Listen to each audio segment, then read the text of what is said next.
Number one, my accountant told me I should buy a car this year and stop driving my shitty beat up Toyota Camry.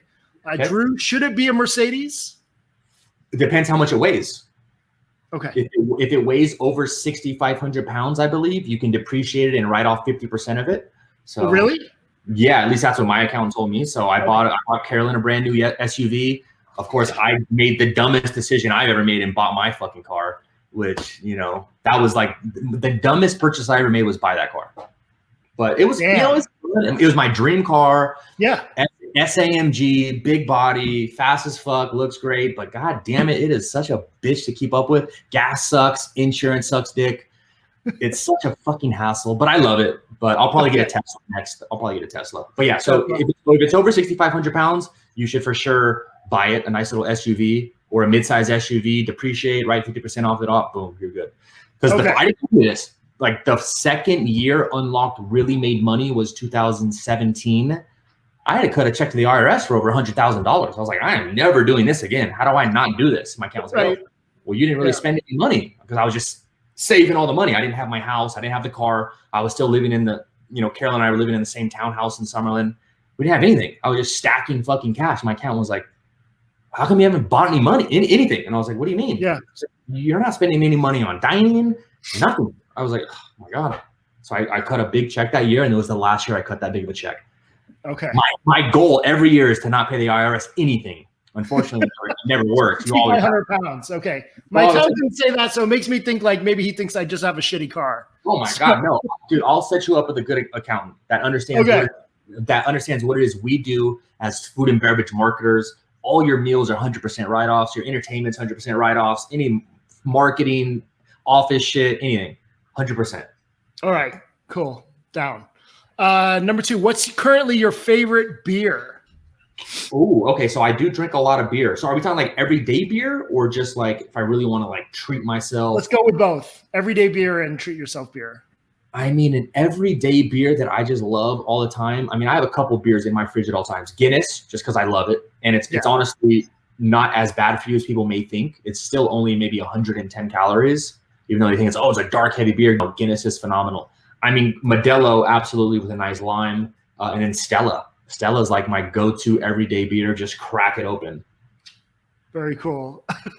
I remember passing by you at Life is Beautiful a couple of years ago where you were in the midst of taking multiple selfies with throngs of fans. And I didn't fucking bother you. But is there one interesting, funny, or memorable story of an encounter with a random person that sticks with you or a famous person? I mean, yeah. So Life is Beautiful was a crazy, crazy event. That was, I want to say maybe the third year or fourth year. Yeah. Maybe a couple years ago, right? Yeah, 2 years ago. Okay, yeah. So we went there. We went all the days. I was actually there with Susie, I think, that year. Yeah. But yeah, I was getting noticed a lot, which was cool. I didn't have any unlocked shit on, which is amazing. Again, like I'm no fucking celebrity. Like I'm no one fucking special. I have a lot of followers on Instagram and TikTok. That's about fucking it. So for people to like notice me in public, that's like pretty cool. I loved it. So to take pictures and like, oh my God, and like I'll follow them back and they go fucking ape shit. There's been some pretty crazy like offers from girls and guys. A lot of dudes find me funny, and I have a ton of gay friends, but I love it all. I love all the attention. I love everyone. For people to even notice me is like fucking mind blowing. Yeah. Yeah. Is there one resort hotel you loathe going to? Someone says, meet me there. You're like, holy fuck. I mean, I hate going to the Strip, just because in general. Okay. In general, it's such a fucking hassle. I would rather go to Red Rock 8 out of 10 times if I have to go to a casino. But I mean, I love the Cosmo. I love the Cosmo's dining options. I love Wynn and Encore. I'm super excited for Resorts World to open. I don't know if Virgin will make it. I hope that they do, but I think they're going for a completely super cool niche demographic that I don't know works that far off the Strip. I mean, we saw Palms try to do it, and that didn't work out. Right. But I love all the casinos in Vegas are fuck, maybe the Excalibur. I mean, when's the last time you were at the Excalibur? I can't remember. 2 years ago. You know the Excalibur, because all the tourists, they don't know. They see the castle and the pyramid, and they see the New York, like, oh man, I want to stay there. And it's like, dude, you do not want to stay there when you come to Vegas. All right. I think my least favorite is the Link. That garage still. I have the never waterfall going off. I've never even been to the Link. I mean, I've been to the Link, but like Imperial Palace. Yeah. Imperial Palace. Oh my God, Jesus. So that's my least favorite. So you're a big sports guy. Would you rather have an MLB team or an NBA team move to Vegas first? Oh, baseball for sure. Okay. Even you're though, a pitcher, right? Yeah. Even though I think the NBA would be more lucrative and catch on more in Vegas by far. I don't think it's even close. Because Vegas is obviously insanely fucking hot in the summer. So all the baseball games would have to be played at night and or indoors. And being 83 home games a year, I don't know if Vegas is ready for that kind of commitment and that amount of fans in a stadium at once for that many games. Okay. I think NBA would fucking crush it, to be honest. They already have the stadium. They already have T-Mobile. We're already a huge fucking draw for everyone to come in and visit. That's why the Raiders will be so successful. The Raiders will be fucking dog shit. But it'll be the hottest ticket to get in the NFL coming up this season. It is, yeah. Because everybody right now, like $450. It's ridiculous. It's insane. We looked at season tickets like we have for the Knights. Fuck no, I'm not paying that. Not even fucking close. Yeah. But the Raiders will do so well because Vegas is the perfect example as a tourist, as someone living in fucking Minnesota or Green Bay where it's fucking negative 20 degrees. And they're like, oh, babe, the Packers are playing the Raiders in 2 weeks. Let's go to Vegas. We can take the kids. We can go to the pool, or we can go see some shows, have some amazing dinners. And oh my God, we can squeeze in a Packers game on Sunday. They're playing the Raiders. It's like the perfect excuse to go to Vegas. So it'll do great things for the economy here. Totally. Okay. So legit numbers only, which currently holds more value? 5 million followers on TikTok or Instagram? Instagram. Okay. Do you think that will be different in 2023? Well, again, like 5 million followers in general, or is a 5 million follower niche account? Are you talking about like restaurants or like what are we talking? So like say food. But is it just an overall food account like Insider? Yeah. And then it's just a regular food account on TikTok? Yeah. Shit, that's tough. To drive money right now, I would say, fuck, dude.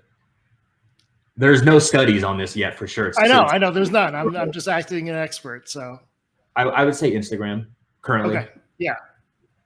Yeah, I think so too. Yeah. Favorite movie of all time? Shit, you're gonna fucking laugh. You're gonna laugh. I mean, I have a ton of favorite movies, but if there's ever this movie that's on and I see it on TV Carolyn already knows. I'm stopping the fucking channel. We're not watching none of that bullshit. We're watching this movie right now, and that movie is Fast and the Furious. Yeah. All right. Dog shit. I'm gonna rewatch it now. So we have a nice little cinema downstairs with a huge projector. Oh yeah, we've seen it on the stories with the candy laid out, everything. Yeah. And we watch a ton of Pornhub and just, but when we're watching movies, she just decorated and put some movie posters on the wall. I said, you can put whatever the fuck you want on here, but you have to put a Fast and Furious movie poster up there. And she did. There's a Fast and Furious movie. Yeah. Okay.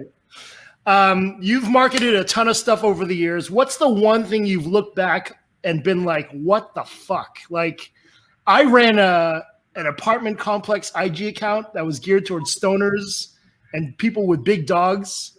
Like, is there anything that you look back on and been like, I can't believe like when this whole like Instagram management shit started? Yeah. Or anything. Or any kind of thing that you push. 100%. This was like maybe 4 or 5 years ago, before like ads were really a thing. They just all unlocked, like, oh my God, can you help my business? And I was like, again, going back to chasing money, which I no longer do. Right.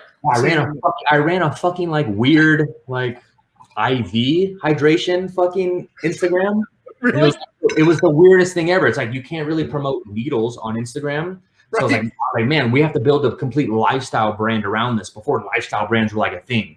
I was like, oh man, we got to post like cool travel videos, cool party videos, cool like sports videos, just to incorporate that whole active lifestyle for, you're hungover the next day or you don't want to be hungover. That's the way we have to go about it. And I fucking hated it. That's tough, man. Holy shit. Worst. I mean, I could definitely do it now for sure. Just the ad capabilities, but trying to do it organically, I was like, oh my God, this is like the worst fucking thing ever. Yeah. Like you got a hot girl just laying on the bed just with the, God. I don't know. It was so bad. It was so bad. I fucking hated it. Hey, people are gonna watch this episode and they'll be like, dude, this guy is such a fucking douchebag. No one should say anything. I'm way more red than before the episode started. So yeah, you're drinking, man. You don't really, I know. Maybe we should have smoked a whole bunch of weed. We could do that. Once we get a weed endorsement, that'd be awesome. I'm down. I can get you one. We can't do really? it, but yeah. Oh, fuck yeah. I need one. I can get you one. Done. Are you into weed? Like consuming cannabis? Yeah. Yeah, so to be honest, no. I never really got into like consuming a ton of cannabis, except for that one time we were at that event, Pop That Gummy. Do you remember years ago? Max's, yes. Hey, we were fucking high. Hey, we were high so as fuck. high. And then they pulled out like a PowerPoint presentation. I was like, what the fuck? What's going on? What's going on? Dude, that was so embarrassing when they pulled out the PowerPoint presentation. I cannot believe Drew is here and they fucking pulled out a PowerPoint presentation about Filipino food. Man, I was so high. Oh my God. But yeah, no, I don't really like, you're not going to see me like at my house, like smoke a blunt. You know what I mean? Right. I'll dabble in like maybe a gummy or something every now and then, but it's like, I just get way too high, man. Like, I don't know my tolerance because I haven't done enough of it, but I like it way more than being hungover. And every time I drink, I don't stop. And I'm like a super happy drunk. I just continue. And then I wake up feeling like a fucking asshole and complete dog shit.